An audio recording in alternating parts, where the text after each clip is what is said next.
여러분, 우리 삶에서 고난이 많이 찾아오지요. 환난이 많이 찾아옵니다. 그때 우리는 어떻게 대응해야 하는가? 오늘 본문이 우리에게 알려주고 있습니다. 환난 중에도 즐거워한대요. 와, 어떻게 이런 고백을 할 수 있을까요? 환난 중에도 기뻐할 수 있대요. 환난 중에도 즐거워할 수 있대요. 그 이유가 있습니다. 그 이유는 환난은 인내를, 인내는 연단을, 연단은 소망을 이루기 때문입니다. 오늘 로마서를 쓴 바울은 이 놀라운 원리를 알고 있었던 거예요. 그래서 환난 중에도 즐거워할 수 있다. 잘 보세요, 여러분. 환난의 마지막은 뭐예요? 소망으로 끝나요. 그러니까 즐거워할 수 있다는 거예요. 여러분, 소망이 있는데 즐거워 안 할 사람이 어디 있나요? 소망이 있는데 슬퍼할 사람이 어디 있나요? 마지막은 소망으로 끝나는데 기뻐할 수 있다는 것이죠. 이 원리를 사도 바울이 알았던 것입니다. 이게 우리가 고난에 대처하는 신앙의 자세인 거예요. 여러분, 환난이 옵니까? 예기치 않은 어려움이 찾아옵니까? 하나님을 잘 믿는데도 불구하고 고난의 상황이 나에게 다가옵니까? 그러면 어떻게 해야 된다고요? 환난은 인내. 인내, 여러분 참으세요. 인내는 참는 겁니다. 인내의 다른 말은 오래 참음입니다. 오래 참으십시오. 특히 어떤 걸 참아야 되냐? 저는 부정적 감정을 참아내야 된다고 생각해요. 너무 힘들면 이제 화가 나죠. 막 분노가 치밀어요. 막 불평이 터져 나옵니다. 고난이 심해지면. 그렇죠? 그때 인내가 필요합니다. 부정적 감정을 참아내는 거예요. 그리고 이 상황을 참아내는 거예요. 고난의 상황 어렵지만 불편하지만 힘들지만 참아내는 겁니다. 그러면 그때 어떤 일이 일어나냐? 연단으로 나간대요. 연단. 인내는 연단을. 연단이라는 단어가 굉장히 어려운 단어죠.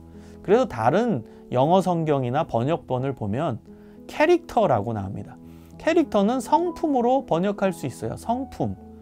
인내하면 좋은 성품으로 갈 수 있다는 거예요. 성품이요. 갈라디아서 5장 22절 23절에 보면 성령의 열매가 나오죠. 성령의 성품이에요. 하나님의 인격, 하나님의 성품이에요. 사랑, 희락, 화평, 오래 참음, 자비, 양선, 충성, 온유, 절제. 이것이 하나님의 성품이거든요. 그럼 인내하면 내 안에 하나님의 성품이 맺혀지는 거예요. 성숙하는 거죠. 하나님의 성품으로 내가 성숙하는 거예요. 내 안에 사랑, 희락, 화평, 오래 참음, 자비, 양선, 충성, 온유, 절제가 내 안에 임하는 겁니다. 그러면 그 다음 단계는 바로 소망으로 나아가는 거예요. 성품이 갖춰지면 그 다음은 하나님이 보여주시는 소망의 길로 나아가게 되는 것입니다. 여러분, 이것을 정확하게 실천한 사람이 창세기에 나오는 요셉이잖아요. 고난이 왔어요. 여러 가지 어려움과 고난이 왔을 때 그는 인내하죠. 참아내죠. 종으로 팔려가서 그 상황에서도 참아요.